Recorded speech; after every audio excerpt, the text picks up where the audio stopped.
Só continuando aí, né, rapidamente, vamos continuar aí na página 83, né, aqui fala aqui em cima, ó, a administração da América Espanhola, né, ou seja, como é que foi dividido a administração aqui. Lembre que aqui no Brasil, só fazendo um comparativo, eu sempre gosto de fazer isso porque dá para entender melhor. Aqui no Brasil, por exemplo, foi dividido em capitanias hereditárias no início, não deu certo, né, aí foi dividido, a administração foi feita a partir do governo geral. Então, é mais ou menos isso que vai dizer aqui. Qual foi a forma de governo escolhida para as colônias espanholas pela coroa espanhola, né?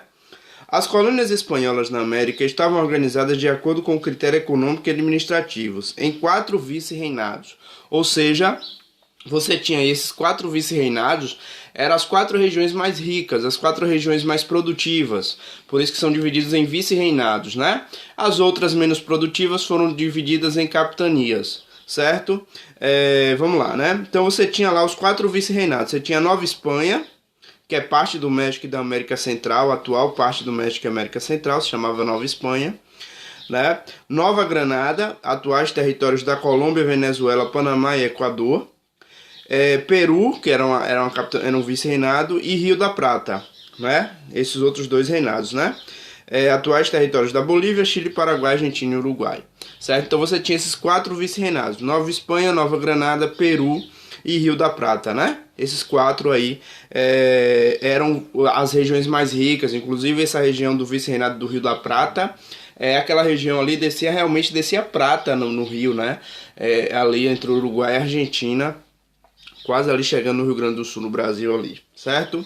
Os demais territórios foram divididos em capitanias gerais, eram regiões menos ricas, ou intendências. Tinham limitada autonomia administrativa e eram pouco valorizadas pela Espanha, que considerava essas terras de baixo valor econômico e estratégico, né? Ou seja, eles davam mais importância aos vice-reinados. Os vice-reinados eram os mais importantes aí, foram 4, esses 4 que eu citei, né? As capitanias e as intendências eram menos valorizadas, né? Eram dominadas, mas de certa forma eram deixadas mais à vontade porque não tinham tanto valor assim para a colônia, para a metrópole espanhola, né? A América Espanhola no início do século XIX. Início do século XIX, gente, é aquele momento ali onde surge Napoleão lá na Europa, que vai influenciar muito aqui nas independências aqui da América, né? Então vamos lá, ó. Nos primeiros anos do século XIX, a América Espanhola foi palco de muitas transformações políticas. Os principais cargos administrativos, por exemplo, eram ocupados pelos chapetones, ou seja, a gente tinha divisão aí praticamente de dois grupos importantes aí que dominavam, né? Mas um tinha direito político, o outro não. Os chapetones eram realmente quem mandava na América Espanhola, né? Eram os grandes administradores, eram os que tinham direitos políticos. Por quê? Porque eles eram espanhóis de nascimento, né? Eles eram espanhóis de nascimento, por isso detinham essa força de dominar e de comandar aqui a região. Eles tinham totais direitos políticos. Do outro lado você tinha os crioulos, né? Os crioulos, na verdade, eram uma elite colonial.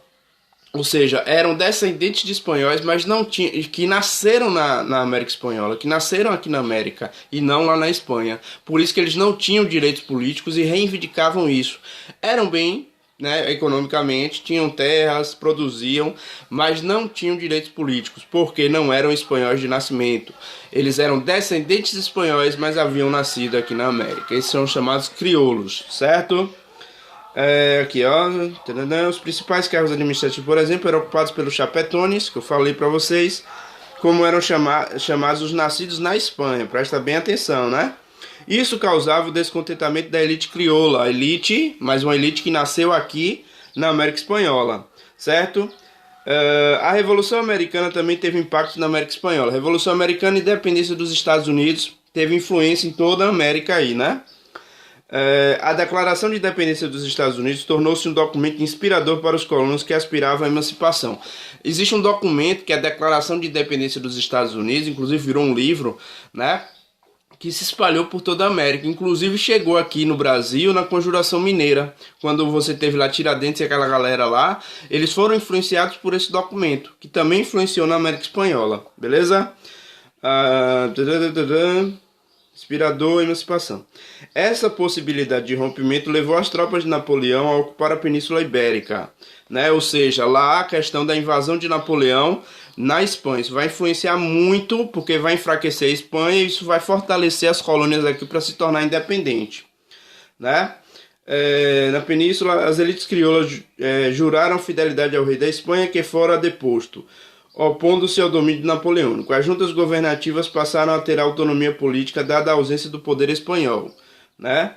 Durante o reinado de José I, 1808 a 1813, irmão de Napoleão, os vice-reinos viram-se abandonados por causa do problema interno na Espanha, por meio de instituições como juntas